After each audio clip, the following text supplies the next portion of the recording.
আসসালামু আলাইকুম। প্রিয় দর্শক, স্বাগত জানাচ্ছি আমাদের আরও একটি নতুন ভিডিওতে। আজকের খবরে থাকছে, গত কয়েকদিন যাবৎ সারা দেশে সংবাদ মাধ্যম ও সোশ্যাল মিডিয়া জুড়ে সবচেয়ে বেশি আলোচিত সংবাদ শিক্ষার্থী আনুশকা নূর ধর্ষণ ও হত্যা প্রসঙ্গ।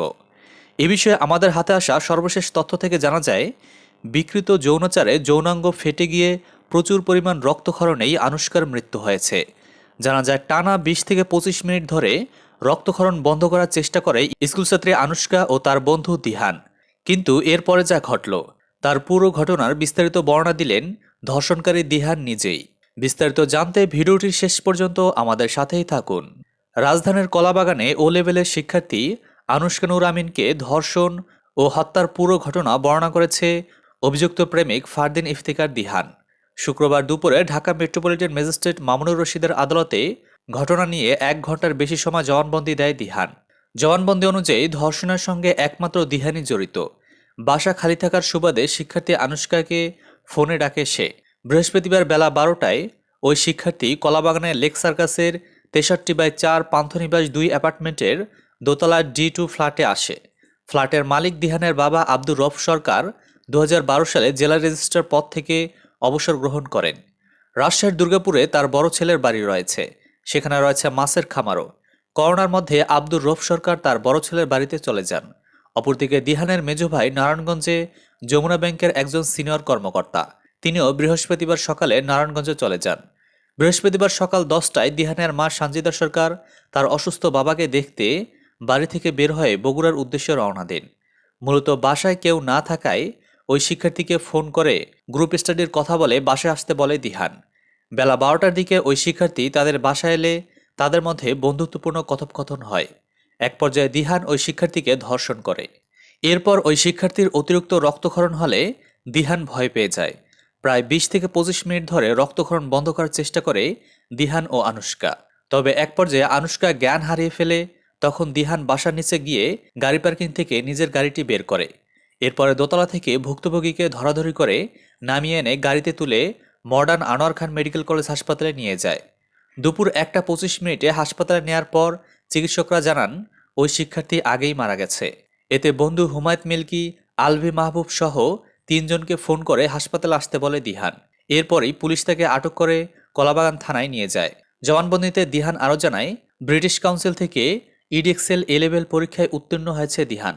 আনুশকাকে বহন করে নেয়া টয়োটা এক্সিও মডেলের গাড়িটি দিহানের বাবা তাকে 2019 সালে কিনে দেয়। এর আগে তাকে 3.5 লাখ টাকা দিয়ে সুজুকি জিক্সার মোটরসাইকেল কিনে দেওয়া হয়েছিল। ড্রাইভিং লাইসেন্স না থাকা সত্ত্বেও গাড়িটি দিহান নিজেই চালাতো। জানা যায়, আনুশকা ছাড়াও আরেক ছাত্রীর সঙ্গেও দিহানের অবৈধ সম্পর্ক ছিল। জবানবন্দিতে দিহান আরও জানায়, আনুশকার সঙ্গে শারীরিক সম্পর্ক করার পরিকল্পনা থেকেই বৃহস্পতিবার তাকে বাসায় আসতে ফোন করা হয়। তবে ধর্ষণের ঘটনায় আনুশকা মারা যাবে সেটি সে কল্পনা করতে পারেনি। এর আগে ফরেন্সিক রিপোর্টে বলা হয়েছিল, যোনি ও পাইপথে আঘাত এবং রক্তক্ষরণের চিহ্ন দেখা গেছে।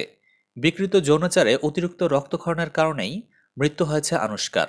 মামলা তদন্ত কর্মকর্তা কলাবাগান থানার পুলিশ পরিদর্শক আফামা আসাদুজ্জামান প্রতিবেদনে উল্লেখ করেন, 7 জানুয়ারি দুপুর 12টার দিকে ভিকটিমকে প্রেমে প্রলুব্ধ করে ধর্ষণের উদ্দেশ্যে কৌশলে বাসায় নিয়ে যায় আসামি। এরপর সে ফাঁকা বাসায় ভিকটিমকে একা পেয়ে একাধিকবার ধর্ষণ করে। ধর্ষণের সময় আসামির অমানবিক কার্যকলাপের কারণেই ভিকটিমের যৌনাঙ্গ ফেটে গিয়ে প্রচুর পরিমাণ রক্তক্ষরণ হয়। ভিকটিম অসুস্থ হয়ে পড়লে ঘটনাটি অন্যদিকে প্রবাহিত করার জন্য তাকে আনোয়ার খান মডার্ন মেডিকেল হাসপাতালে নিয়ে যাওয়া হয়। এরপর সেখানেই তার মৃত্যু হয়। প্রাথমিক তদন্তে বিষয়টি সত্য বলে প্রতীয়মান হয়। ময়নাতদন্ত শেষে ডক্টর সোহেল মাহমুদ জানিয়েছেন, ধর্ষণের আলামত পাওয়া গেছে। ধর্ষণের ফলে যৌন ও পায়ুপথে অতিরিক্ত রক্তক্ষরণেই তার মৃত্যু হয়েছে। এছাড়াও ডিএনএ প্রোফাইলিংয়ের জন্য নমুনা সংগ্রহ করা হয়েছে।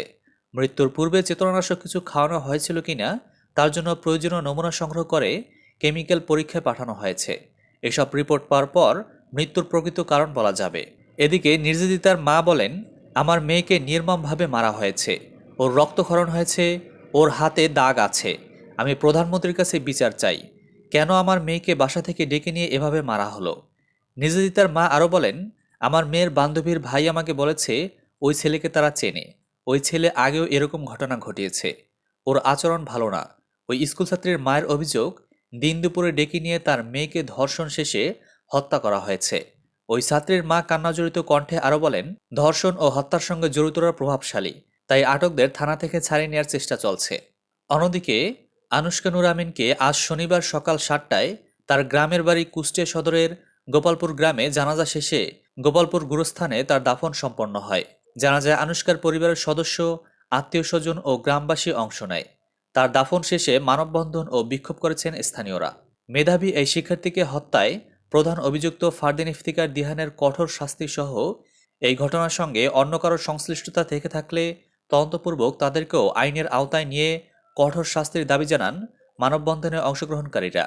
এ ধরনের ঘটনার পুনরাবৃত্তি যাতে না ঘটে এবং কেউ যাতে এমন অপরাধ করার সাহস না দেখায়, সেজন্য সব অভিযুক্তের দৃষ্টান্তমূলক শাস্তির দাবি জানান তারা। এই ঘটনায় দায়ের করা মামলার এজাহারে ওই কিশোরীর বাবা বলেছেন, বৃহস্পতিবার সকাল 8:30টায় আমার স্ত্রী অফিসে এবং আমি সকাল 9:30টায় ব্যবসায়ী কাজে বের হয়ে যাই। পরে আমার মেয়ে বেলা 11:30টার দিকে তার মাকে ফোন দিয়ে বলে সে কোচিংয়ের পেপারস আনতে বাইরে যাচ্ছে।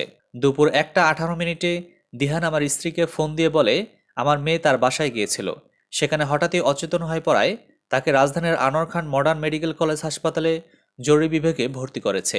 মেয়ের বাবা বলেন, একথা শুনেই আমার স্ত্রী দুপুর 1:52 দিকে হাসপাতালে পৌঁছায়।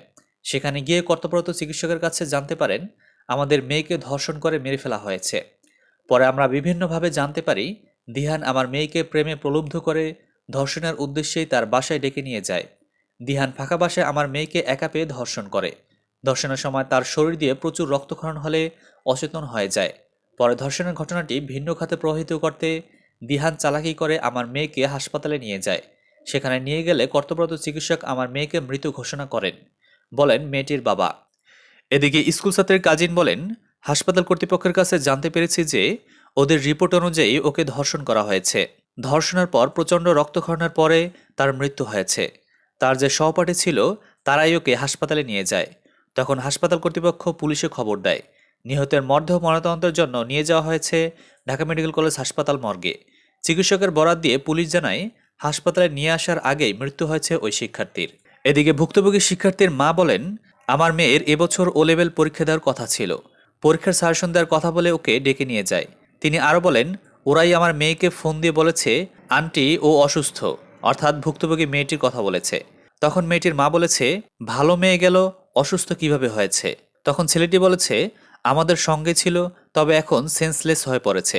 পরে ওরাই আনোয়ার খান মডার্ন হাসপাতালে নিয়ে যায়। এরপর মেয়েটির মা বলেন, আমি হাসপাতালে পৌঁছানোর আগেই আবার ফোন দিয়ে বলে ও মারা গেছে। হাসপাতালে গিয়ে দেখি মেয়েটার প্রচণ্ড রক্তক্ষরণ হয়েছে। আমি এর সুষ্ঠু বিচার চাই, বলে মেয়েটির মা। বিনোদন জগৎ ও সাম্প্রতিক ঘটে যাওয়া সকল প্রকার আপডেট খবরাখবর সবার আগে পেতে আমাদের RS ভয়েস টিভি চ্যানেলটি এখনই সাবস্ক্রাইব করে আমাদের সাথেই থাকুন।